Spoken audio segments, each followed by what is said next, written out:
people have tried to talk about this in the Second Life forums and were shut down. I saw that the forum got closed, and they kind of gave this real weird response that was basically like, it's not us. And it made us feel, well, I can't speak for the residents using it made us. I'm going to say it made me feel unsupported as a resident. For sure. As a Premium Plus user, it made me feel really crappy. I pay so much for this service. Yeah. Well, they're asking that if you have concerns about the security of your personal information, file a support ticket. As far as the forums are concerned, the topic, which is Bonnie bots, has been discussed and addressed. Like, they're done.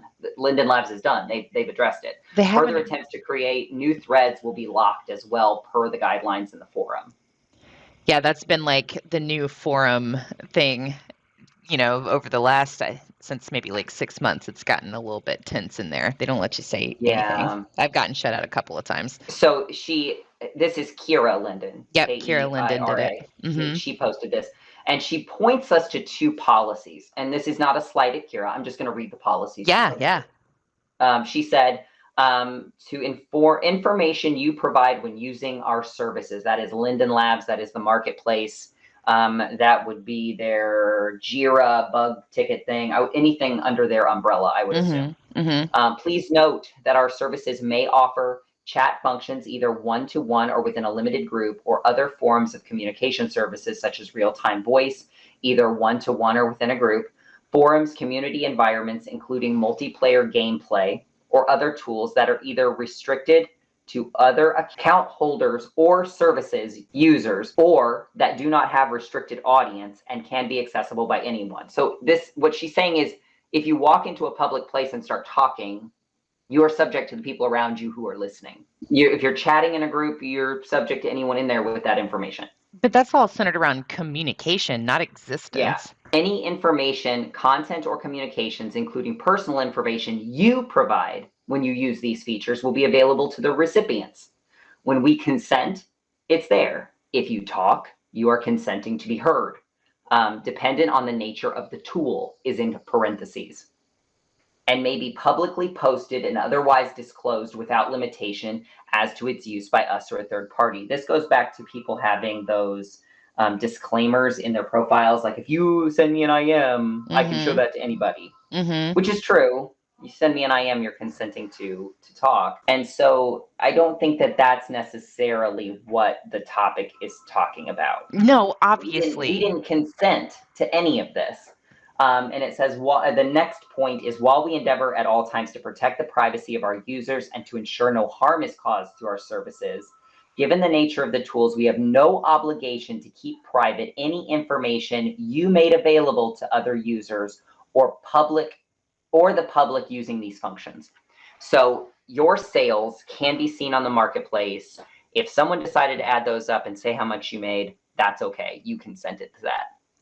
But you didn't, though. Like, somebody buying something from your marketplace is not the same thing as listing all of your totals. Like.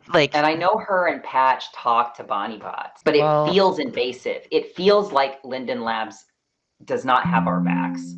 They want us to blame Bonnie bots, and plenty of us are. We need Linden Labs they have a fiduciary responsibility to our data.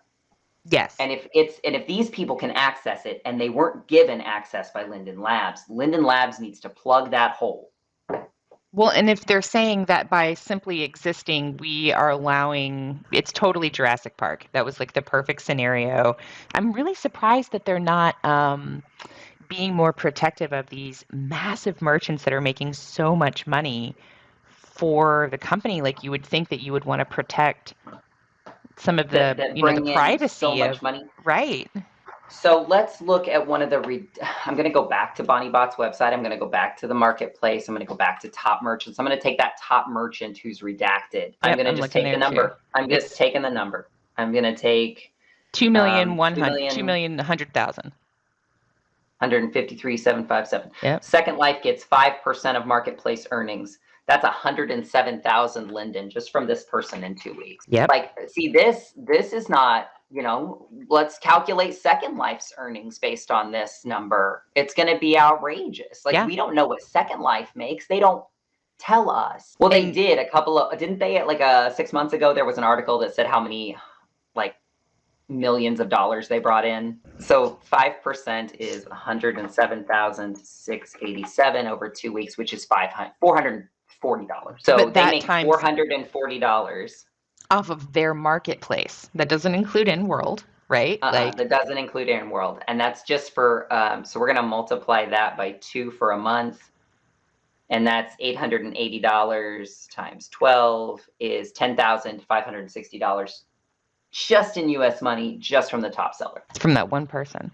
And I know Linden Labs has employees to pay. They got to make their money. I'm okay with that. Sure. But we don't need to see that. Like, I should not be able to do this math. No. That like, It's too much. It's too much information. And I don't agree that everybody needs to know everything about everybody's business. Like, we're not a publicly traded, Foxtrot Breedables is not a publicly traded company with shares that everybody needs to know everything about. And if they say, well, you make this, well, what the company makes as a whole, I don't take that home. No. That doesn't go to me. I finally started paying myself. But when Foxtrot first got started, I had 2 testers, and the tester went, oh, when I look at the parents on the webpage, I can see who owns this horse. And I said, oh, that's not good. Because if there's only one on the grid, no one should be able to contact you and say, I want to buy this horse from you. Or get you to breed the horse. That would be super annoying. Yeah, for sure. Yeah. So my customers, you can type in any ID number for any animal on the grid and see the parentage of that pet. That all the pets are public knowledge. Now, if you go to a marketplace and a user has that pet sat down on the ground, you can right click and see who owns that pet. That's different. That is different. That's absolutely different because they have elected to put that pet out there. They've elected to put it where it can be seen, and thus what it has is available. Now, coming to my region and counting my customers, that's invasive. I don't like that. I'm here to protect my customers. I have a fiduciary responsibility to my customers to protect their pet data, to protect everything. And like I said, I'm big on customer service. Huge. My customers are the top priority, then the product. And that's my fiduciary responsibility. That gives me, they put their trust in me, and I try very hard not to break that trust. Well, and I wish 1,000 times that Linden Labs had that sort of fiduciary responsibility to the residents. That was a really strange way to shut the conversation down, Yeah. Because it was pretty much like, because you exist, we can get anything we want. Yep. Which is true. Like, it's the Facebook problem, right? Like, you're on Facebook, therefore we know everything that you do on your phone and your computer ever. And that's not really what we agreed to, right? Like, yeah, but PayPal's not out there telling people what I made each year. Right. Or making my PayPal deposits available or searchable to anyone who wants them. Someone has to ask me. Right. And then you can go, no. And then I can say yes or no. Right. Exactly. Yeah, that's the point. And if they are crawling this website, if they're crawling the marketplace for these numbers, and that is a security hole, I think Linden Labs needs to plug it. Yeah, man. And what else is there to say, right? Like, that's pretty much. I don't know how many stores are on this list, probably 100. But 40% of people have redacted, 40 stores are redacted right now. In less than 24 hours. Yeah. And so my thing is not so much what Bonnie Bots is collecting. They're collecting absolutely what they can based on what Second Life makes available to them. Do I think Second Life has a fiduciary responsibility to control that? Yes. But I also think Bonnie Bots has a fiduciary responsibility to the data now that they have it. Yep. They're trying to help us find places to go where there's real avatars, but what does marketplace sales have to do with that? That is an excellent question. What does it? The top merchants list has nothing to do with ways for residents to connect and navigate their Second Life. Yep. Knowing that, there were stores on this list that are not on this list now. Yep. Up here at the top, how does knowing what they made in a 14-day sales period on the marketplace, how does that help me connect with other users? I mean, maybe they're busy, so you might go to the store, but feel like I don't need to see the number in order to know that they're the second most popular, I don't need to see how much made in the marketplace in order to go, wow, they're wildly popular. Yeah. I think if And they got rid of all this dollar sign business to the left of this display, or to the right of this, yeah. to the right side of that display, we would have no problem seeing the top 100 marketplace sellers. Yeah, I I think we'd actually enjoy agree that. with you. Yeah, me too. And the other cool thing about it too is if you click the link, it takes you right to their store. So it could actually be really amazing and be Yeah. great for exactly what they're doing, but we don't need to see how much money they're making. Yeah, I think that's silly. Even the marketplace sales history, seeing the times where sales spike and stuff, that's cool. Seeing what sells, if you stay on that first bit of that marketplace sales history with the graph, Yep. and down below you can watch things sell in real time. Yep, I saw that. Yeah, I was looking at them as they were like chicking by which is crazy. But we don't need to see the dollar sign there necessarily, but I think it's less malicious here. Right. You're Right. seeing like the graffiti writer for 500 Linden, like that's how much it was sold for, that's what it was bought. Right. Lopunny Omega Mod for a rabbit was 250 Linden. Yeah, one of the brands that's redacted is showing up in here non-redacted in this receipt. It needs to be an opt-out, and I think that's my message to Second Life. If it needs to be an opt-out, it needs to be a true opt-out. They need to remove us from participation. Or at least And make if it to where you not, can really be removed and maybe yeah, take away and all the numbers because we don't need to see yeah. how much they made. Sent an email with mine and asked my region to be removed, and it is not. Foxtrot region is still being scanned. There's still a chart. It's talking about active distribution. It shows my avatar name. It shows my parcel names, Foxtrot Breedables Main Store Marketplace, and my overflow parcel, which is where I work. Like, there's some of Bonnie Bots that I think are great. Finding abandoned land. That's awesome. I have terrible time finding land on the mainland. So finding a list of abandoned land, I can go, look, they aren't owned by anybody. Yep. They're abandoned. That's fine. Sandbox land, finding a place to build.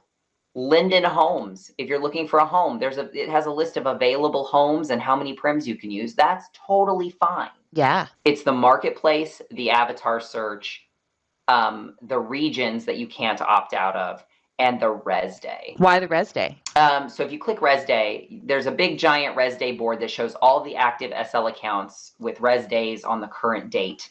So if you were there yesterday, you would see a different group of people than you would see today. Mm-hmm. The discussion on Twitter was, these are online indicators as well. And you can see who's online and you can message them direct from this board. And someone on Twitter messaged me privately and said, well, it's just like a dating sim. I said, yeah, but in a dating sim, I pay for the panel and I consent to being on the panel. Right. Yeah, you made a panel. You went, I want people to know when I'm online, and here I am. And here I am, and they can contact me. Making that panel is consent to be contacted. Right. This is not. Right. It almost seems like they just went, can I get all this data? And now that they have it, they didn't realize that what people could do with it, you know? Yeah, and I think that's a little bit of it. Like, again, it's the Jurassic Park thing. We made dinosaurs. We didn't realize they eat people. You know? Yeah.